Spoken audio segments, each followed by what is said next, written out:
సందర్భంగా నియోజకవర్గం నుంచి వేలాది మంది ప్రజలు, కార్యకర్తలు, నాయకులు వచ్చి ఆశీర్వదించారు. వారందరికీ పేరు పేరున ధన్యవాదాలు తెలియజేస్తున్నాం. గౌరవ ముఖ్యమంత్రి చంద్రబాబు నాయుడు గారు నాకు ఈ నియోజకవర్గంలో, పుట్టి పెరిగిన నియోజకవర్గం పిఠాపురంలో 23 సంవత్సరాలు ప్రజాసేవ కల్పించే అవకాశం ఇచ్చారు. ప్రతిపక్షం అవచ్చు, అధికారం అవచ్చు, ఎప్పుడు కూడా నిరంతరం ప్రజలతో ఉన్నాం. అదేవిధంగా చిన్నప్పటి నుంచి చూసిన వాతావరణంలో పిఠాపురం అభివృద్ధి చెందకపోవడం, నీటి కోసం రైతులు అప్పులు పాలవ్వకపోవడం, పంటలు పండకపోవడం, ఇవన్నీ నా గుండెల్లో ఉండి చంద్రబాబు నాయుడు గారి ఆశీర్వాదంతో 2700 కోట్ల రూపాయలతో ఈ నియోజకవర్గాన్ని అభివృద్ధి చేశాం నా ఏమిలో.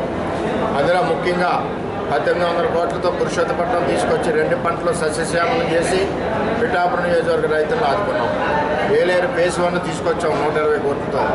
ఏలేరు ఫేజ్ 2 చంద్రబాబు నాయుడు గారు శంకుస్థాపన చేశారు 150 కోట్లతో. 75% పల్లెటూరులో రోడ్లు నారా లోకేష్ గారి నాయకత్వంలో, వారి ఆశీస్సులతో ఆడపడుచులు కాలికి మట్టకుండా గ్రామాల్లో రోడ్లు వేయడం జరిగిందని తెలియజేస్తాం.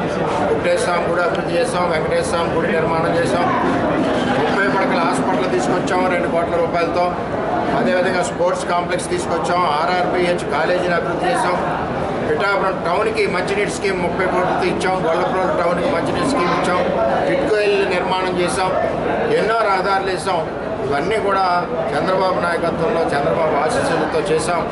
ఆ విధంగా పుట్టి పెరిగాం కాబట్టి నియోజకవర్గానికి అభివృద్ధి చేయాలి, నియోజకవర్గాన్ని ముందుకు నడిపించాలన్న ఆశతో 23 సంవత్సరాలు పనిచేసాం.